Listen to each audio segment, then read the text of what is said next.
गंगा स्नान से पापों का नाश होना बतलाया गया है, परंतु नित्य गंगा स्नान करने वाले लोग भी पाप में प्रवृत्त होते देखे जाते हैं।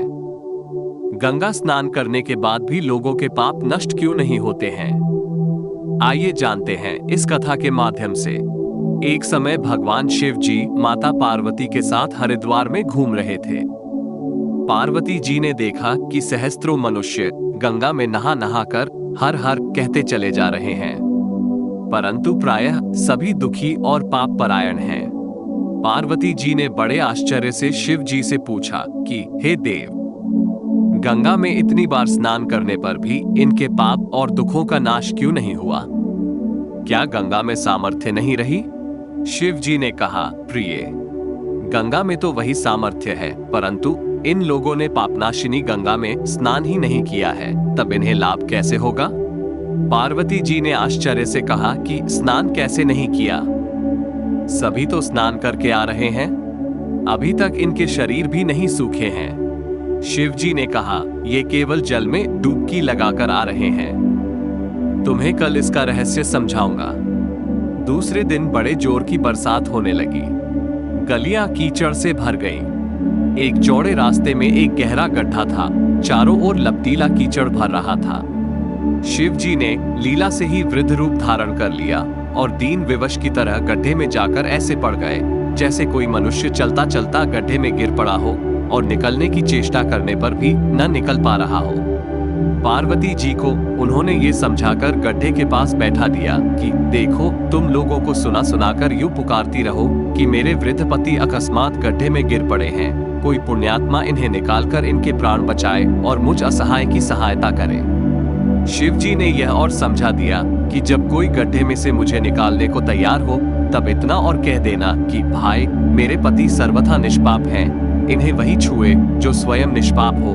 यदि आप निष्पाप हैं तो इनको हाथ लगाइए, नहीं तो हाथ लगाते ही आप भस्म हो जाएंगे।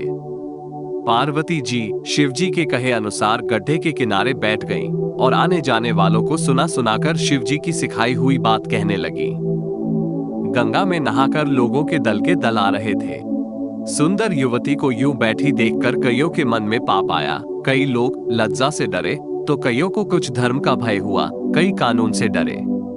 कुछ लोगों ने तो पार्वती जी को यह भी सुना दिया कि मरने दे बुढ़े को, क्यों उसके लिए रोती है।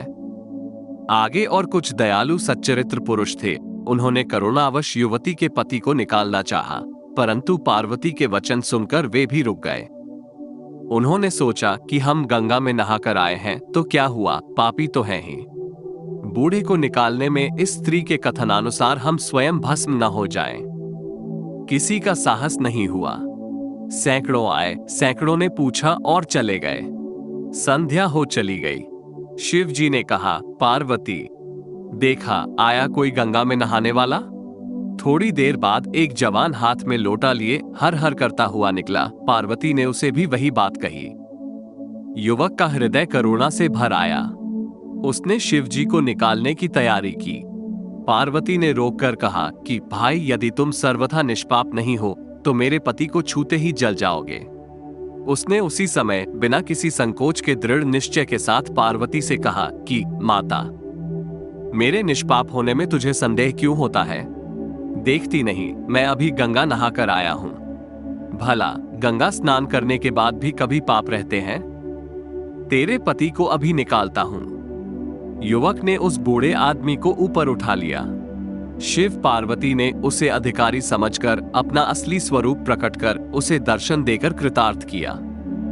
शिव जी ने पार्वती से कहा कि इतने लोगों में से इस एक ने ही गंगा स्नान किया है। इसी दृष्टांत के अनुसार जो लोग बिना श्रद्धा और विश्वास के केवल दंभ के लिए गंगा स्नान करते हैं, उन्हें वास्तविक फल नहीं मिलता, परंतु इसका यह मतलब नहीं कि गंगा स्नान व्यर्थ हो जाता है। विश्वास के साथ किए गए गंगा स्नान का मिलता है वास्तविक फल। दोस्तों, आपको ये प्रसंग कैसा लगा, हमें जरूर बताएं। धन्यवाद।